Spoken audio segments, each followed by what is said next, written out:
Hello and welcome to the Story X Story podcast, where we discuss stories across pop culture, plus give you advice on creating your own. It's episode number 19 on Monday, the 23rd of March.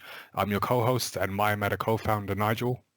I'm Tazzii, streamer and co-host.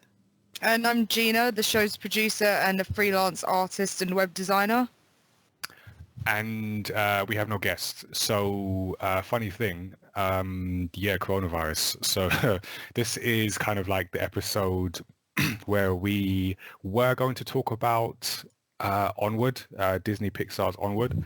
Then the coronavirus really hit in the UK, and then cinemas were closed down, and then everything is stopped. So as we record this, the UK is on a advised lockdown, which I think will soon become an enforced lockdown, and we're all at home. To be fair, we always record these shows from home, but just imagine the added drama of that. And yeah, we don't know what's going to happen in the world. So we are going to continue with the show. We've got the three of us here. We're going to talk about some of the things that we've been watching during this lockdown for however long it's going to last. So yeah, it's a weird time at the moment, and yeah, we're just going to talk it out pretty much. So before we get started, just to remind listeners that you can subscribe to our podcasts on Apple Podcasts, Spotify, and wherever you get your podcasts from. You can also send us questions and feedback at feedback@mayamada.com, and we will shout you out on the show. Or you can get in touch on social media, Mayamada on Twitter, Mayamada Tees on Instagram, and Tazzii with 3 eyes on both. So we're going to give a short recap of what's been happening in the mayamada universe. Pretty much coronavirus. That's the update. COVID-19 has shut down everything. So I would have loved to have talked about the amazing events that we did, or a so far secret project that we've been working on. Can't do none of that because yeah, I think all the events that we were booked for, so EGX, we were going to do the Deptford Literary Festival this month. What was the other one? Oh, Comic-Con, Birmingham Comic-Con, all cancelled, all postponed. So that yeah, big one. yeah, that yeah, that up and coming event in the Midlands. So yeah, I think we were all going to go to some of them. I know, Tazzii, you were gonna be at EGX. Were you planning to go to Birmingham? Yeah, I was going to be at EGX. I was not planning on going to Birmingham, but for our streamers, Twitch London was supposed to be on the Saturday just gone. Okay. And yeah, that's a big downer. That's like my social highlight of the year. So Yeah. Has that been cancelled or just postponed? Postponed. Okay. But with no other information other than Right. yeah, at some point in the future. Yeah, pretty much everything is at some point in the future right now. And Gina, you were going to go to Birmingham. I don't know, we were going to go to the Deptford Literary Festival. Yeah. It's a shame the festival was cancelled. With Birmingham, like, it was the second convention I was going to have gone to for the year, and the first one I went to was LFCC, which is probably like one of my least favourite conventions, and I was like, oh, that's all right, I got Birmingham next, it's going to be great, and then like it was cancelled, and I was like, oh. But to be honest, my cosplay was in a bit of a state, so at least I've got more time to work on that now. It's like an extension. Exactly. So at least there was that. I was like really trying to get it finished in time, but it was like, you know, when it's not great and you're like, it's possible I've only got a week. Yeah. So maybe that was for the best. I have to say, I'm expecting some incredible cosplays at like this year's end of year, summer, whenever they happen, conventions. I'm expecting everyone to bring their A game because you've got time now. Yeah, true. Just the level is just going to be raised, like just from months and months of preparation. And because everyone was probably in like their sort of like getting into their final stages of crunch of like, I know a lot of people sort of like they have all this time and then don't really do it until the last couple of weeks before. So they already had the crunch and I feel like everyone was still in the crunch mode. So Okay. crunch Yeah, and then like, extended- oh, and now I extended can, crunch. Yeah. you know, it's post crunch and I can actually, all the things that usually I'd realize at a convention, I get to realize now because Yeah, that makes sense. Oh, Yeah, that's there is a yeah. silver lining. A silver lining. But yeah, it's just been a weird, surreal, scary time because like as well as the conventions, I do like workshops in schools and here in the UK, as I think a lot of other countries, all the schools shut down. So like schools have closed, people are, students are ending their years early. They even cancelled exams, so obviously no workshops there. And yeah, it's like it seems to be getting worse as I say this on the 23rd of March. I think with the UK, they're saying we're sort of behind Italy by like 2 weeks or so. We have an announcement later on. Like I think during the time we're recording this podcast, Boris is due to talk. Oh no, I read it on Twitter. I don't know how real it was. Yeah, no, you reminded me that he's supposed to have spoken at 7, so I'm sure he's got something to say. Other than it's getting worse. Yeah. So it's been a weird thing. So, and I guess for like sort of small businesses and freelancers, people who are self-employed, it's scary for everyone.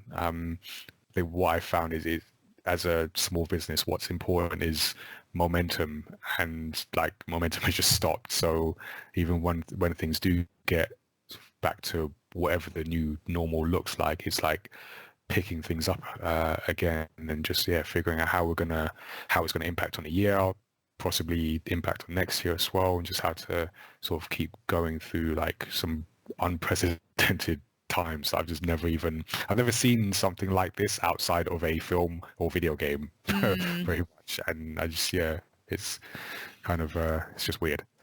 Yeah. Yeah.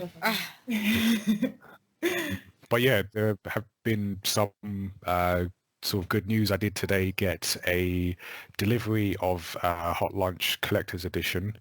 So I think I mentioned on a previous episode, we'd done our Kickstarter. We had got the book in print, the regular edition, and we needed to finish up some bonus content for the collector's edition. So that's all here now. Now I'm gonna probably later after this recording or tomorrow, I'm gonna like start packaging up some of the Kickstarter backer rewards that we haven't been able to send up until now because they include the collector's edition, and then complete all that.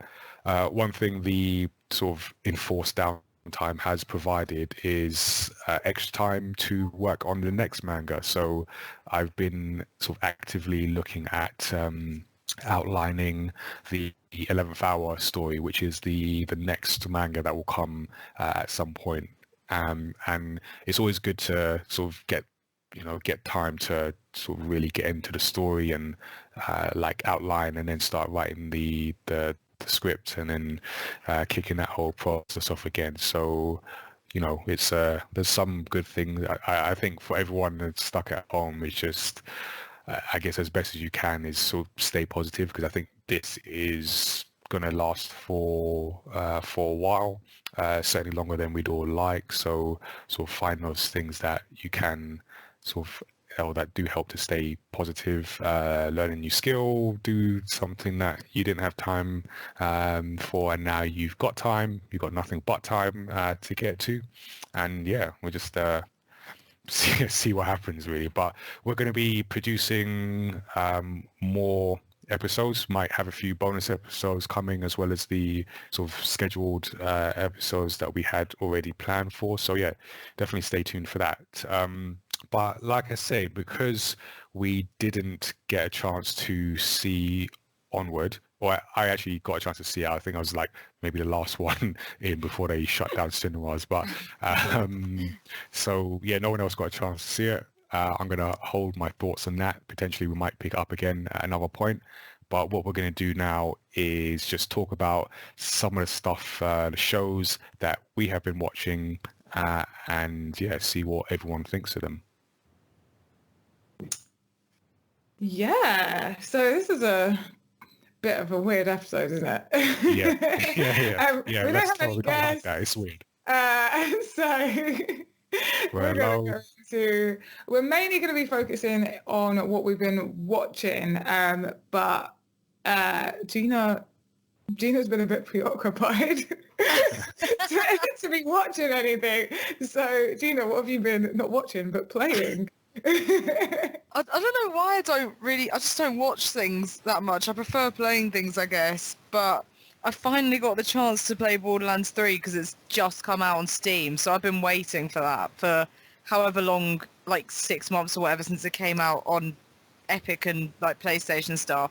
So I've finally had the chance to play it, and I'm honestly not that far into it. I've literally got to the point where I've met Maya, the siren from the second game, and like everyone looks really cool still. It's really nice to see all the old characters, but I know there's going to be a lot more to come, so I am looking forward to seeing where the rest of the story goes. But I've really enjoyed it so far.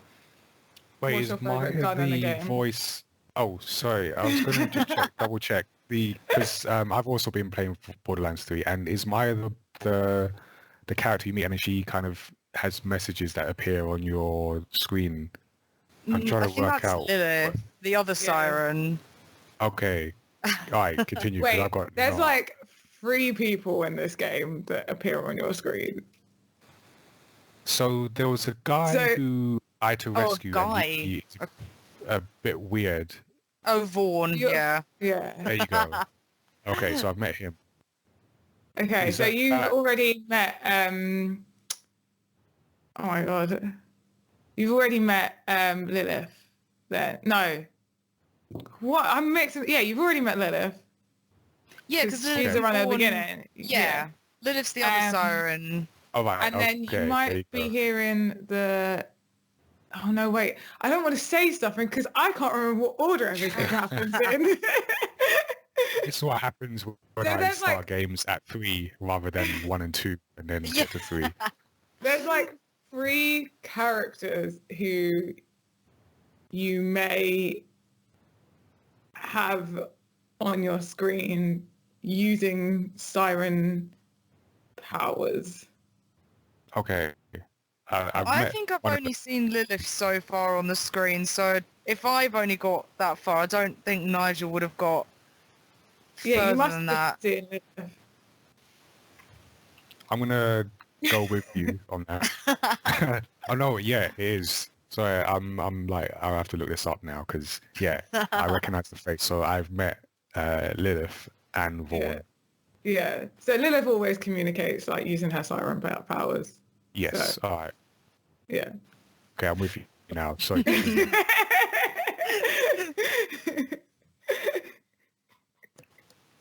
we're all very like at different stages of Yeah. the story. So I've played all the previous Borderlands games and finished 3 and started it again with Okay. another character.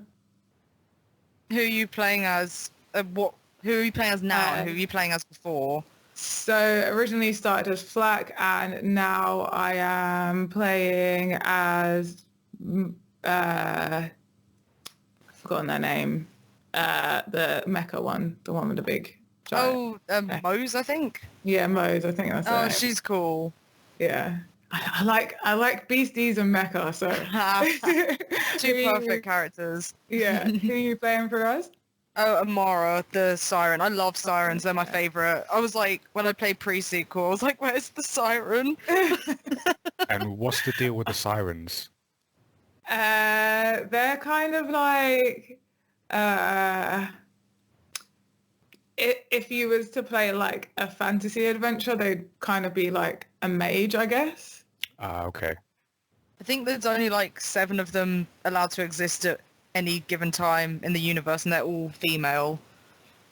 Ah, interesting. All right, cool. Yeah, because I like, obviously, if you couldn't tell already, I don't know much about Borderlands, but I got a new computer last year, and it came with like this offer, so I got to download Borderlands 3 for free as part of it, and I thought, yeah, why not? It looks like a cool game, so I'm kind of like just listening to you both and just like learning because I just jumped in and just started shooting stuff, and now I'm getting some context into what I've been playing. I mean, there's like several ways you can sort of play through Borderlands. Like you can play through it without paying any attention to the story and just shooting guns and just looting and shooting, because they have a crazy amount of, especially Borderlands 3, the guns available, the weapons available in it are just hilarious. They've just got such an array of madness. It's the only way to describe it. Or you can follow the story and actually pay attention to it. Yeah. I'm somewhere in the middle. Or you can just not really, or you can play it on really easy and not actually do that much shooting and not even really follow the story and just kind of mess about. I don't know. It's just a silly game, really. Yeah. It took me a while to really like get into the story. Not so much to get into the story, but to understand what exactly is happening in the Borderlands universe. So it took me like playing it. Yeah, it pretty much took me playing all the previous Borderlands games and the Borderlands Telltale. And I was like, by the time I got to Borderlands 3, I was like, I get it now. I understand what's going on, and I understand who everyone is, other than just Claptrap. Because before I was just like, I know who Claptrap is. Yeah.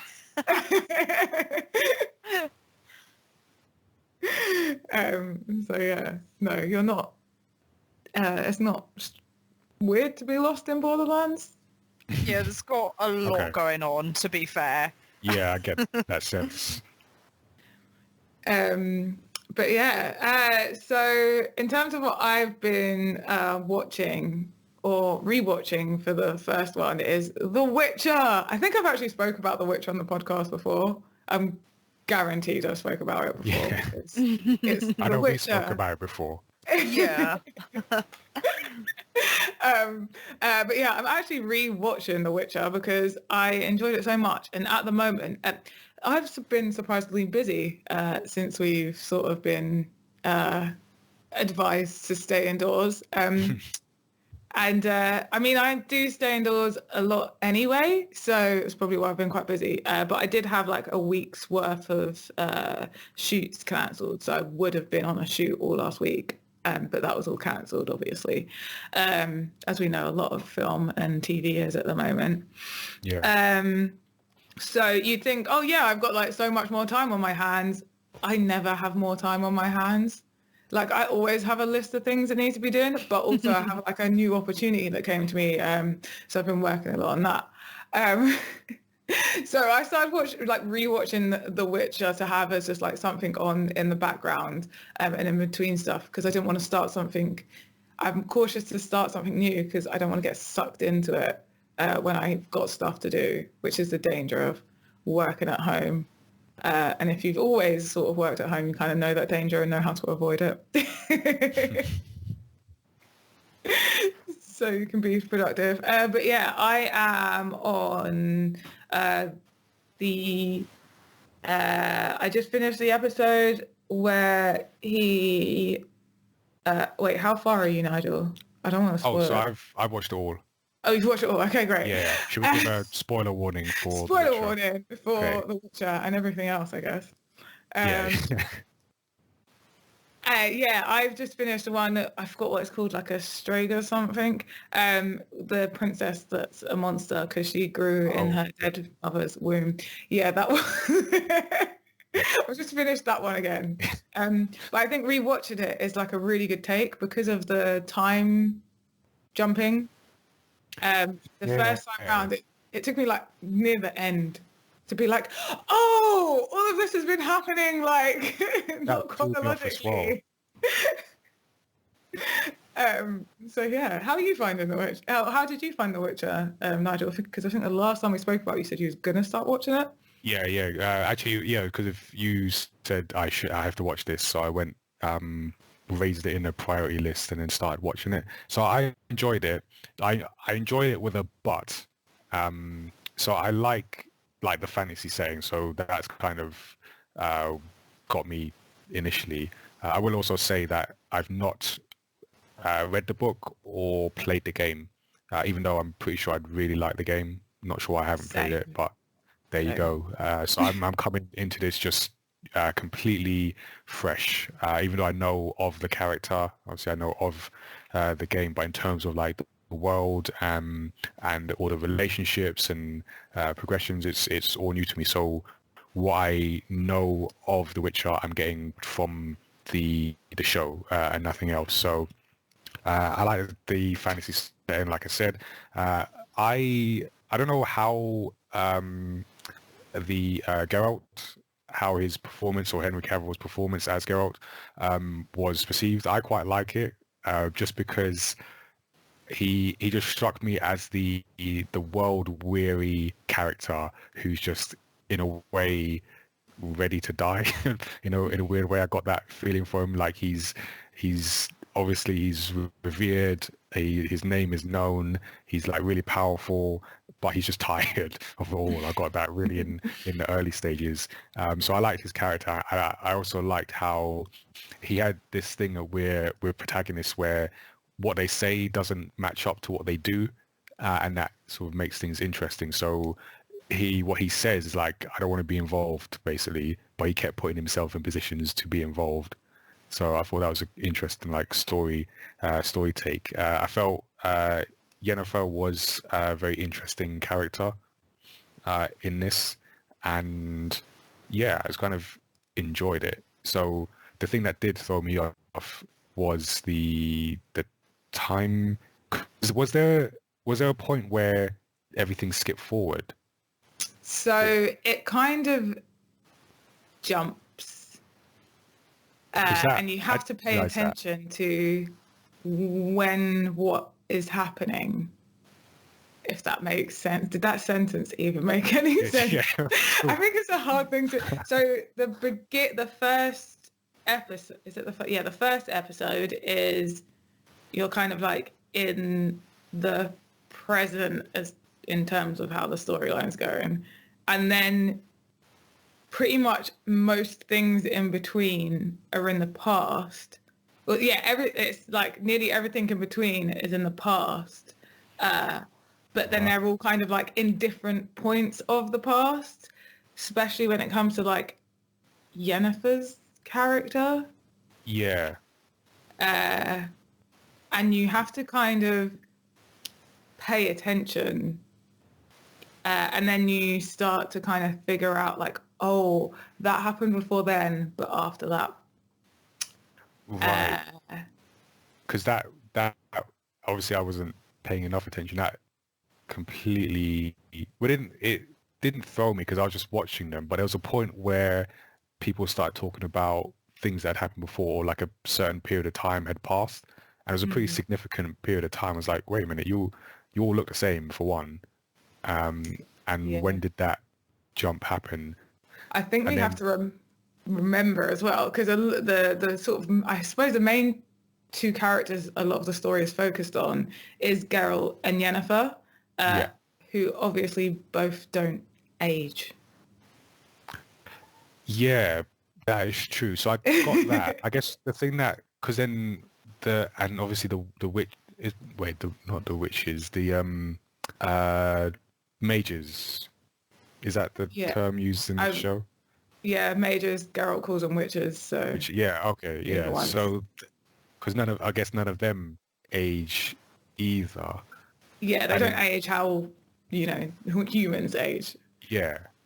So then I was looking to the kings and queens and the princess to see some progression of time, and I think that's what threw me off. So by the time, because the one that completely took me out, and it's probably the only episode I didn't like was it episode 7? I think it was, yeah, so the one before the end, because it's 8 episodes. So episode 7, where I know over the series there was a lot of time jumps or sort of, yeah, interesting things with timing. But in episode 7, they went sort of back and forth within that episode. And I don't think I've been as confused watching an episode of TV as I was in that one, because I thought I'd missed something, but then I realized, oh, they're taking bits from here and there. But I don't know, I couldn't pin it down exactly, but I guess it wasn't communicated in the show enough, or maybe I just wasn't paying enough attention. I think that's kind of like part of it's like magic. Is that because I'm pretty sure it's episode 7 where it all clicked for me. I was like, oh, because I had like sort of, and I read the books, so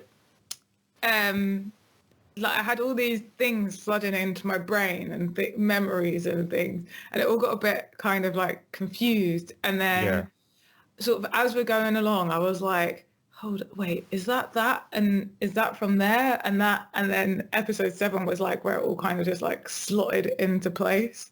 Right, and it's like, oh, okay, so this happened before then. That's what they're talking about there. This is what caused that. This is how they know each other. This is how they're linked. But I feel like that's kind of part of the magic of it. Because I feel like the story is about how everyone's kind of like, how they're linked through this like, I guess like weave of destiny. Yeah, that was like a running theme throughout. Yeah, so I feel like that's purposeful, but you're supposed to get to like episode 7 and you're like, oh, okay, it's all making sense. I feel like you're supposed to pick up on it before then, but I feel like episode 7 where it's like, okay, if you've not got it now. I feel like episode 7 was a test that I failed. But yeah, I see what you're saying, like, because they were going for like the different timelines for the different characters, and then episode 7 was the one where it all kind of comes together, and then you have the finale. So and actually the one thing I will say, so there were only really like 2 issues I had with the show. That was one, and the other one wasn't necessarily a fault of the show, but I couldn't help making the Game of Thrones comparison. And you haven't seen any of Game of Thrones? I've watched the first and second episode, I believe, and read like most of the first book, and I just can't even. But yeah, because that's what I was thinking of. I would have felt that you would be a fan of Game of Thrones. And so that's interesting to me. But what obviously they're different shows, even though you've got some similar or similar in terms of a fantasy setting, but completely different shows. What I feel like something Game of Thrones does have that I think, because there's another season of The Witcher coming, right? Yes, and I cannot wait for it. Yeah. So what I think they'll develop, because one of the things in Game of Thrones that was really good just from a storytelling perspective is there was layers to it, and I felt watching The Witcher there were certain things that we're referring to that didn't have the same impact on me. And like I said, I hadn't read the book or played the game, so I was hearing a lot of this for the first time. There were certain things they were saying or certain characters they were referring to that in the show I felt like it was a big thing, but to me like wasn't yet. I was just hearing it and it was just like, okay, I acknowledge you just said this place or this person. Whereas one of the things that was good in Game of Thrones, and obviously you get that from having a number of seasons to build upon. But even within a season, I felt they did this really well. Was you'd follow sort of characters. There's a bit more depth to a character, so there'll be times in the show where this character would come across with this other character, and because you had seen each of their paths, you'd know what they're about, you'd know what makes them tick, you know what they like and don't like. So when they come together, you're already like, oh, there's like a sense of anticipation, or this place that these characters have been to. And there's a lot of that where I didn't have that in The Witcher. I think they can build it up, but that was another thing I noticed where I wasn't getting the same impact with certain things they were saying because I was coming to it completely new. If that makes sense. Yeah, I feel like as well, though, Game of Thrones, I mean, I know I'm not like the expert on it, but I get the gist of it. It's EastEnders, but with dragons and swords. Yeah, well, but there's kind of like a goal that pretty much everyone is trying to get to.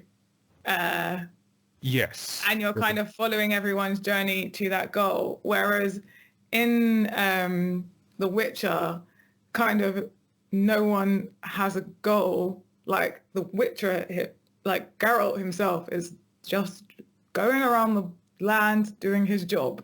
Yeah. Kind of thing, like doing what he was literally created to do.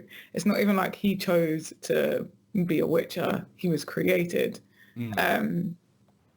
And he's supposed to be this character who isn't supposed to be ticked by anyone, but through his actions you see that he is. And then you've got Yennefer, who sort of like downtrodden, and then gets power and beauty, and then realizes that she gave up something that she later realized she wants. So, and then you've got like a princess who's a child. So, you know, she ain't got a path anyway. she was just living, and then it was suddenly like everything you know is gone. Go and she find wanted to be like... She wanted to be, because what her thing in the first episode was, you know, treat me like an adult, give me the real story, and then she got the real story, and then she was thrown into that. So it's kind of like the opposite thing that's happening. It's like Game of Thrones is like everyone knows what they want, and they're all trying to get it. In The Witcher, it's kind of like no one really knows what they want, and then they're discovering it. Okay, so you prefer that kind of...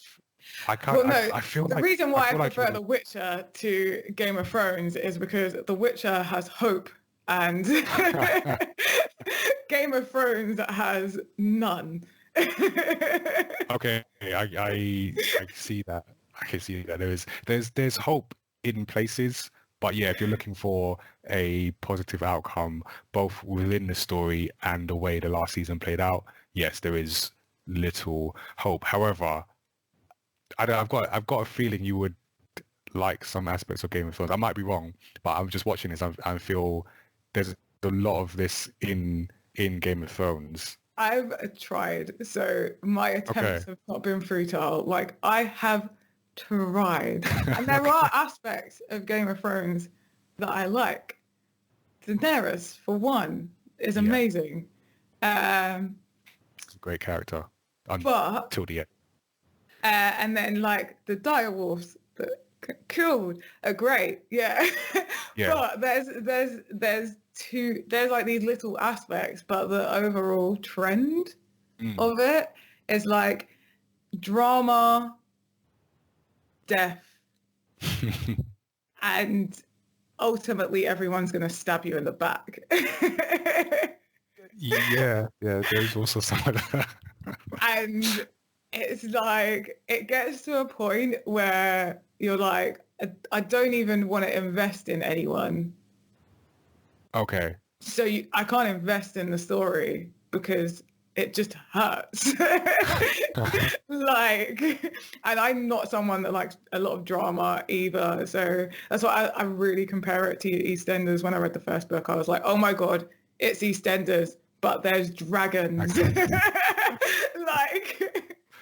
Fair enough. I will say... I literally just, everything was just like, okay, so like the Game of Thrones is, I can't remember the pub in EastEnders, but the throne is the pub. And these are just all the different families that live in the East End. Yeah, I'm not an Just expert on kill everyone. EastEnders, but I feel like the drama aspect there's a lot of that. I will give you that. Yeah, Um, I'll definitely look out for season 2 of The Witcher and see if we can, particularly seeing if it can build on those, kind of add that layer where it can give more meaning, at least within the show, to some of the people and the places and the moments that the characters refer to. So I can get that. Now I know a bit more about Yennefer, about Geralt, about the princess whose name I've forgotten now, seeing them sort of again and how they yeah. interact with the world. Yeah, it'd be interesting to see. I feel like they did kind of get to there during that like final episode. Mm, Because we started to like uncover a bit about Geralt's past, that's true. his childhood, and then sort of like Yennefer's goals. Yeah, And then it felt like it feels like season 1 is like the light-hearted, we're just getting used to what exists here. And then they were like, if it's good, we're ready for season 2 when we've got it there. And then it was. So they're like, yep, go. yeah, pretty much. And then we'll get like way more from it and way more. But yeah. So there are other shows like, okay, there is one show that I've completely watched and it has been this week in the past few days, really. And that's Akame ga Kill. I don't know if I don't know how to pronounce it. I don't know why. I just can't pronounce every time. And every time the name's in the show, I'm like, okay, yeah. And then I just can't. Which is really good. Okay. It's on Netflix, right? Yeah, this is on Netflix. It's an anime. If you So they do something like Game of Thrones where everyone you love dies, but it's fine because there's still hope. Oh. Okay. So it's the hope is the thing you're really looking for. Yeah, I don't mind if people die, but if they die because like, so-and-so told so-and-so something or didn't tell so-and-so something, then I'm good. So you follow, oh my God, I forgot the character's name. I forgot the main character's name. So you follow like the main character. He's this guy who comes from a small town and is going to go into the big city to basically save his like small village because they're poor and they don't have enough money. That's literally it. He's looking for something in the big sea to to bring back or to... Yeah, so he's going to go, he sets off for 3 people, they get split up, and he arrives there by himself. 2 other people, so there's 3 of them. That's it, Tazzii. And he goes off there to gain fortune to send back to his village. Upon arriving, he finds out that the city, that the kingdom is very corrupt. And there is a organization called the Night Raid who go around killing, assassinating corruption, basically corrupt people.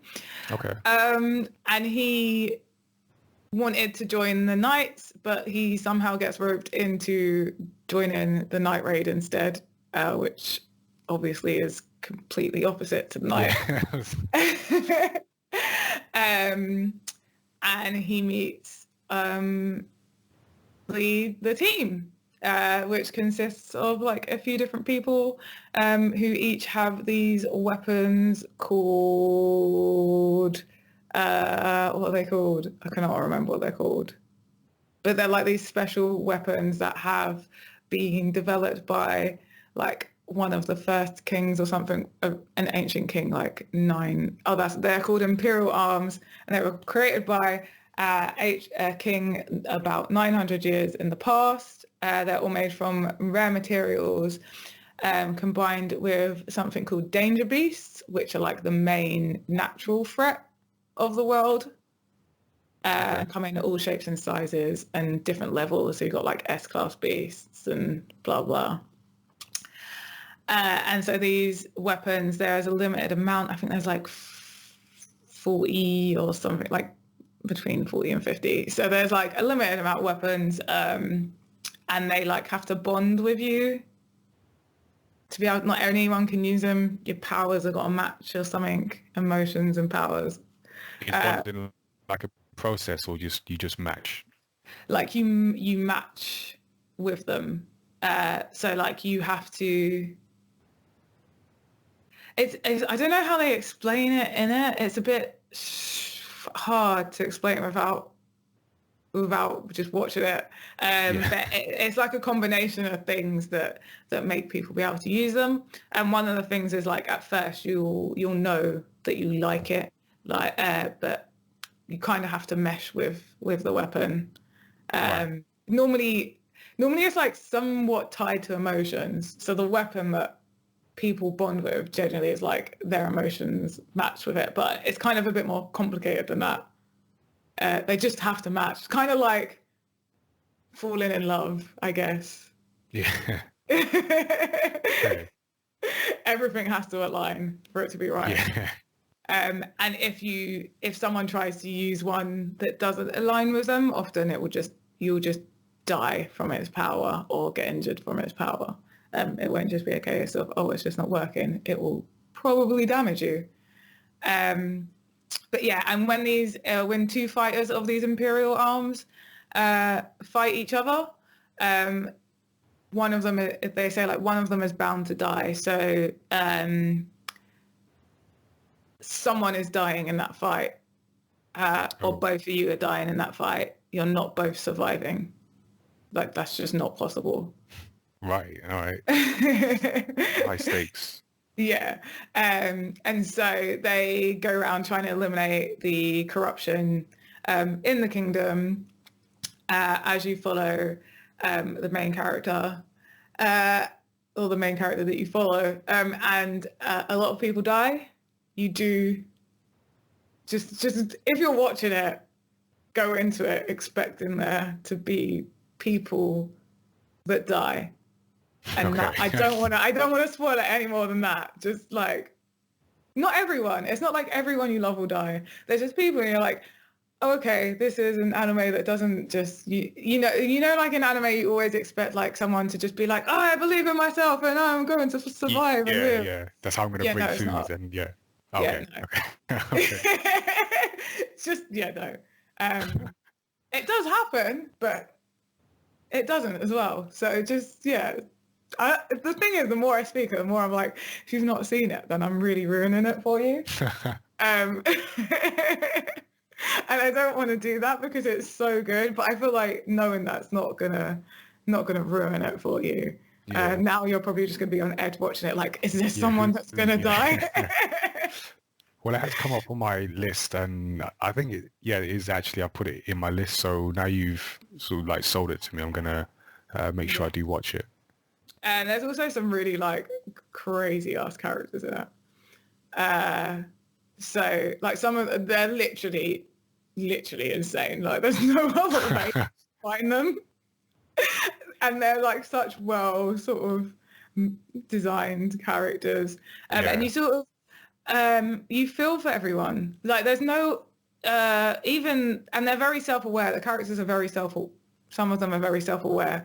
The ones the sort of side you're following is very self-aware, and some of the people on the corrupt side are self-aware of what's going on and what they play in part in that. But you know, you're following a group. The Night Raiders are assassins, and they all very much know they're assassins, and they're all very much ready to pay for their sins of killing. Even if they're killing corrupt people, they don't believe like, I have the right to take someone's life. And they're like, no, I've killed loads of people. And one day it's going to come after me.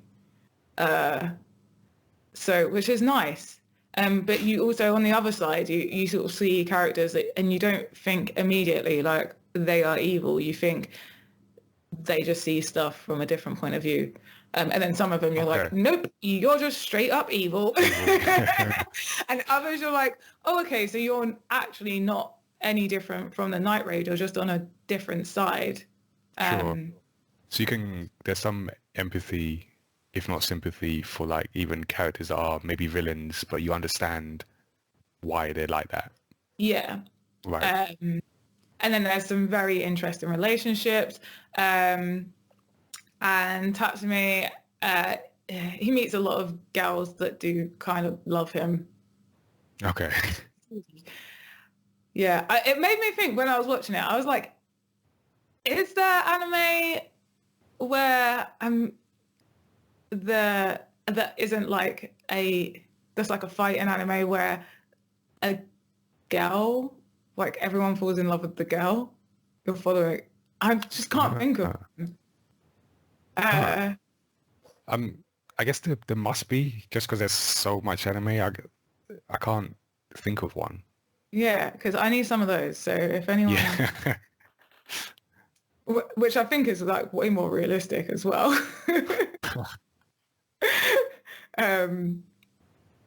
Yeah. So yeah, but no, other than like, it made me think. But I mean, yeah, he's pretty cool. Yeah, but there's one character that in particular that falls in love with him. And oh boy, does that make it interesting. I continuously want them to like have interactions because of how interesting it is. It's like just such an interesting dynamic, and you just have to watch it because otherwise I can't talk to you about it because I will ruin it. Okay, all right. You have sold me. But yeah, that's like my other one that I've watched. I mean, I could talk about it forever, but it's really hard to talk about something without spoiling it. Yeah. I like the sound of it. So I've also been watching stuff on Netflix because that's all that's left to do now. So I watched an animation called Next Gen, which has been on my list for ages, and I just thought I'd kind of give it a watch. And it was interesting to see an animation that I've seen that's not been made by Disney or Pixar. I was trying to remember when's the last time I saw an animation that was not made by Disney or Pixar. I'm talking like a sort of feature-length animation. I think it might have been Megamind sometime last year. But anyway, so Next Gen is so it's this story about this girl called May, and she is in this world where everyone is obsessed with robots, which yes does sound like today.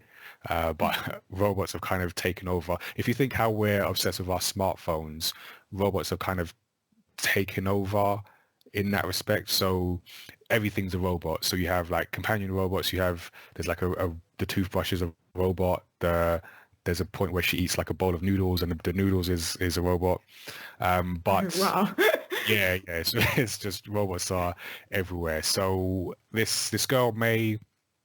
She lives with her mother, and it sort of shows her father leaving the family when May was young, and then we go into present day where May seems to be the only one that doesn't like robots. So she's like really tired of it all, but her mum is really into robots to the point where she's kind of neglecting her daughter, especially one who's clearly going through some emotional stuff, who hasn't gotten over her father leaving, and her mom's kind of like absent in that respect because she's just so into her robots. So they go to this presentation where I'm pretty sure they've gone with the Steve Jobs type character who's unveiling this new generation of companion robot. And if you're any sort of Apple fan, you will know of Steve Wozniak, who is, I guess, the guy who's actually sort of making stuff. Not that Steve Jobs didn't make stuff, but that dynamics. You had Steve Jobs, who was the showman, and then Steve Wozniak, who was the quote-unquote typical geek who was actually in the weeds in terms of making stuff. So they've got this character who is, while the Steve Jobs character, Justin Pin, he is unveiling this next generation of Q-bots, who are the companion robots. This other character, I've forgotten his name, but it's the character who's like the more nerdy scientist guy, has made this like secret robot which she hasn't told anyone about. But May, as she escapes off because she just can't stand her mum, she finds herself connected to this, or discovering this robot, turning it on, and then connecting with it. So this robot is really powerful and attaches itself to May, and the story becomes about them two like bonding, and May eventually getting over her "I hate robots" thing through the connection she has with this like super powerful next gen robot companion. But what I think the star of this entire film is May's dog, Momo, who is hilarious. He's like so at the beginning he's like small, what kind of dog? I don't know, like a pug kind of dog. I'm not a dog person, so forgive me if I've just like given the completely wrong species, but he's like small, sort of aggressive dog, and he's just barking. And then when this robot, which is called, actually it's a number, so 7723, he has this translator, so he translates the dog's barking into English, and it turns out this is a foul-mouthed dog. Doesn't surprise me. So once the dog starts talking, for me, that it just, everything he said just cracked me up. Like from that moment on, just such an attitude, and because he's such a small dog, everything's like a challenge to him. So I think the dog is just hilarious. So yeah, so I won't say like too much about sort of what happens later on, but yeah, the film, it's cool. It's about sort of this girl's not just relationship with technology, that's like the surface level, but it's also about her coming through her emotions that she hasn't sort of worked through yet, and she does that with the help of this robot, and sort of what happens later in the film, like as the world kind of or the robots turn against their masters in a sense. So yeah, it's good. The one thing I did kind of realize though watching it is, I guess I like the commentary on like just complete dependence on technology, and every time I see it, it's funny in one sense, but then it's also not, because we're already here and we can't do anything about it, it seems. But they had this, I don't know, I think you should like maybe check it out at some point, and just let me know. Just added it to my list, like maybe I'll watch that tonight. Okay. Well, watch it and let me know what you think about the robots and the way it's depicted the robots, because it was weird for me. I don't know if it's good or bad. It was just the robots felt too human in a sense. I can't explain how they acted. In there, so it felt, if they look like robots, but they didn't act like robots. But then what do robots act like in a futuristic animation like on Netflix? So there's some of that. Just a weird thing where like some of the things they were saying or the way they talk, it was funny, and I see how it fit into the story, but it just felt weird for like a robot to be saying some of these things. And when I've just seen it like destroy uh, a bunch of other robots, and yeah, it was just weird. I don't know how to explain it exactly. You just have to see it. I have to watch that. I do love a good robot taking over or robot human companionship Yes. Yeah. thing.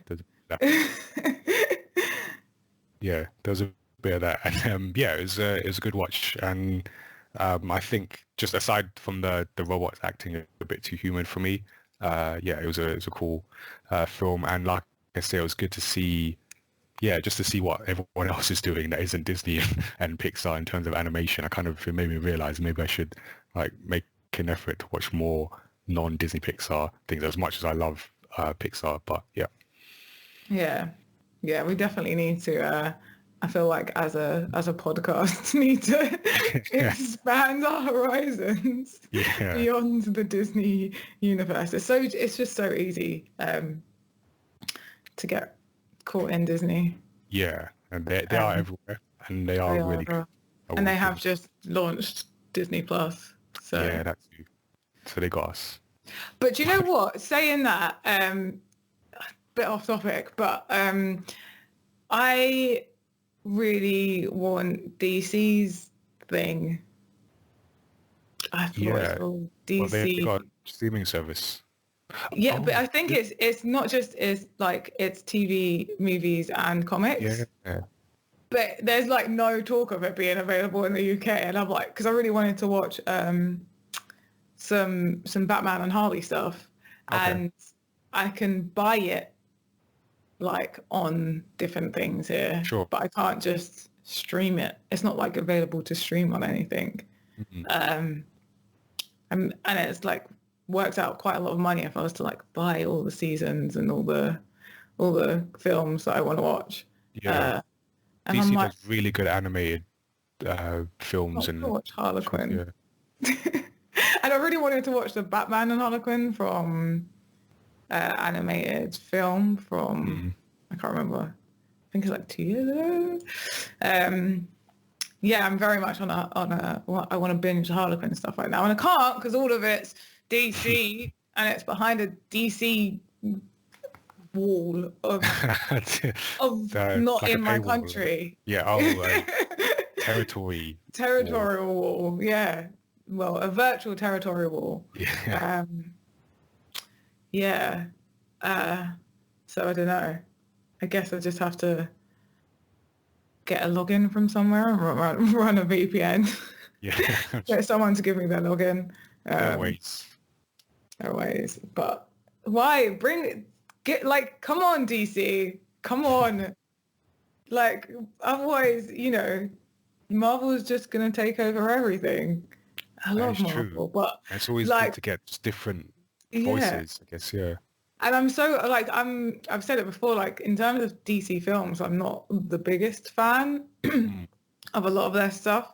But, like, I'm very much trying to consume DC stuff right now, and it's so hard to find. You're not letting me. Let me be a fan. Just let me be a fan. Let me in. So yeah, that's what I'm not watching right now. Okay. No to DC. Yeah. I mean, for me, that's pretty much my quarantine playlist so far. I'm sure we'll have another episode. Yeah. Can I give one more shout out? Yeah. Just before we wrap up, I wanted to shout out a show called Narcos Mexico. So it's like a completely out of the sort of fantasy anime animation. It's just a story about the drug war, the origins of the drug war, and it follows on from the show Narcos, which looked at the rise and fall of Pablo Escobar, which is a really good series. And this one looks at sort of rather than the initial series looked at sort of Colombia and cocaine, this looks at Mexico and marijuana. And I just love this show just because the characters and you basically take a look at this guy called Felix Gallardo. No one pronouncing that right. Who starts off as like a up and comer in this drug trade, growing sort of cannabis. So cannabis, and then sort of dealing that, which is bad, by the way. Just if anyone's looking, it's all bad. But the thing is, like, him as a character, and I love characters who have ambition. So he starts off and he has just unrivaled ambition. So he rises from just like a small time trafficker to being an empire essentially, and taking over sort of the other sort of mini empires. I don't know what's underneath an empire when you're not quite an empire. I don't know, whatever that stage is. He takes over all the other groups, and he just has so much ambition. And what it means as a story is that his ambition will get him in situations where there are real consequences, especially when you're dealing with drug traffickers in Mexico. So for TV, it just makes it just like compelling, because he'll put himself in a situation where you know what the stakes are. So either you're sort of getting caught by the DEA in America, or you're running into trouble with another cartel, and you know how that will end. So the stakes are there, they're clear, but he just keeps going, and the challenges just get bigger. And sometimes he'll have a situation and he'll just pull off some move where you're like, how is he going to get out of this? And he'll just do some move and he'll get out of it and he'll rise up. But then in other times he won't, and bad things happen. So yeah, I just really like that show. I'm watching season 2. Actually, a link between this and Next Gen, because so the dog who I mentioned in Next Gen is voiced by what's his, Michael Pena, who is, yeah, have you seen Ant-Man? Yes. So the main kind of not the main character, but the guy who I think he was in jail, and then the one who goes on long stories. Oh yeah, like so, he's kind of like sidekick. Yes, yeah. So and I've always thought of him as a sidekick character. So that's Michael Pena. I hope I'm pronouncing his name right. So he's Momo in Next Gen, but he's also the main, or one of the main characters in Narcos Mexico season 1, and he does a really good job. Doesn't end well for him, but he does a good job. And then sort of season 2 builds on the repercussions of everything that happened in season 1. So that's a weird link. I didn't even notice that until I started talking about them both. But yes, so he's in both of those. And yeah, Narcos is just a really good show that I'm enjoying. And it also is giving me ideas. I like to get ideas on the stories I'm making from just completely different sources. So in terms of like this empire and these DA agents, these drug enforcement agents in America trying to bring down an empire, and like, how do you do that? It just made me think of Hot Lunch and like future volumes of Hot Lunch in terms of having an empire, at least, whatever that means in my story, and how does the character Taishi and his group bring that down. So it's just getting like advice from different sources. So yeah, definitely recommend that. Nice. Yeah. I'll just put that on the to watch list, but Next Gen first. Yeah, no, Even more so now you've told me who voices the dog. Yes, he's the best. He's fantastic. He's so funny. But yeah, that's what I'm watching at the moment. Definitely will have more, because this situation does not look to be going away anytime soon. So yeah, we can do another. I mean, it's looking like while we've been recording this, we're going into a 3-week lockdown. Oh wow, are we breaking news? Yeah. Breaking news is not going to be so breaking by the time this goes out. We'll be in it, but I've just received a few messages and looked on Twitter. So yeah, There you we go. are So here to provide you, and we'll be back. There was one thing I wanted to mention before we ended the show, and it concerns a story tip. Actually, well, I say story tip. It's not a tip per se because it's not a fully formed thought just yet. But I have been thinking about world building, particularly as I work on the 11th Hour, which is the next mayamada story. So it's one that I think out of all the stories requires the most world building because there's a lot of things that happen in the past that influence the events that happen in this story. So just as a summary, it's a story about this kid Norio who everyone likes because we've done t-shirt designs of him, but he's never had a story until now, or until this comes out. So this kid Norio and 4 other strangers who have to sort of figure out what's going on with this plot that they've been brought into by this leader who's becoming a dictator, and they've got to stop him. And it revolves around these watches that each of them have to get. Initially, when we did it, each of them possessed, but I've made some changes, so they have to get these 4 watches to stop this leader from becoming a dictator and taking over this city, this land. And yeah, there's some element of world building. So I've just been thinking about how do you world build in terms of putting together a narrative of things that have happened before your story takes place, but not get into excessive exposition, which is bad for a story. And I'm going to add this to the show notes, but I was watching a video, a long video by YouTuber Lindsay Ellis, and she goes through, and I mean goes through in detail, what she calls the lazy world building of Bright, which is another film on Netflix that came out like 2 years ago, maybe. Is that the one with Will Smith? Will Smith. Yes. Okay. Yeah. So I'm a big Will Smith fan, so I'm like I'll sort of watch most of what he's in, even though I acknowledge that Suicide Squad is a terrible film. Bright, I agree with what she says, and I encourage anyone who is interested in world building and making their own story to watch it. It's like 44 minutes, but she just goes through why like they didn't do a good job, and I agree with them, even though I did enjoy it, but I acknowledge that there were certain things they just didn't do. So basically I'm at a stage where I'm trying not to make those mistakes.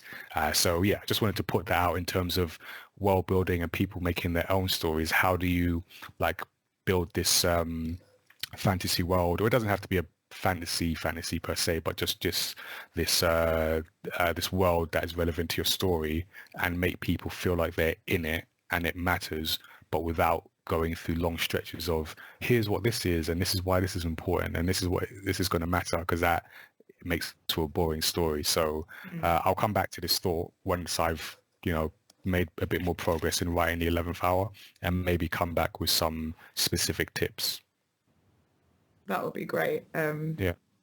Blight was fun, but yeah, I see it. Yeah. Maybe yeah. I'll... you know. Yeah.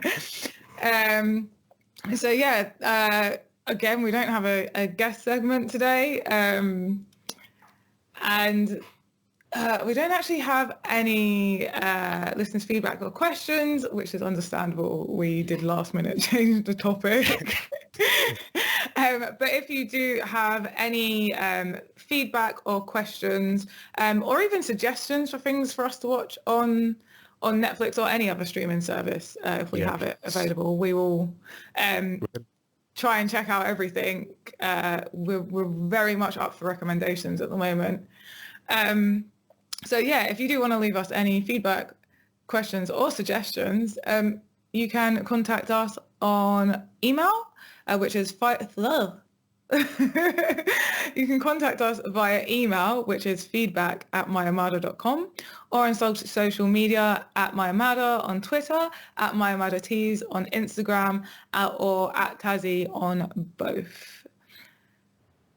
Cool. So yeah, thank you all for sticking with us through this weird episode episode, we just like talk about stuff. We weren't sure how long we were going to talk for, or what exactly we are going to speak about. So it's been all a bit up in the air, just like the world we're living in right now. But yeah, thanks for sticking with us. And like I say, look out for sort of a few more bonus episodes. You say a 3-week lockdown we're going to be in now. So yeah, we can put out a few more bonus episodes in that time.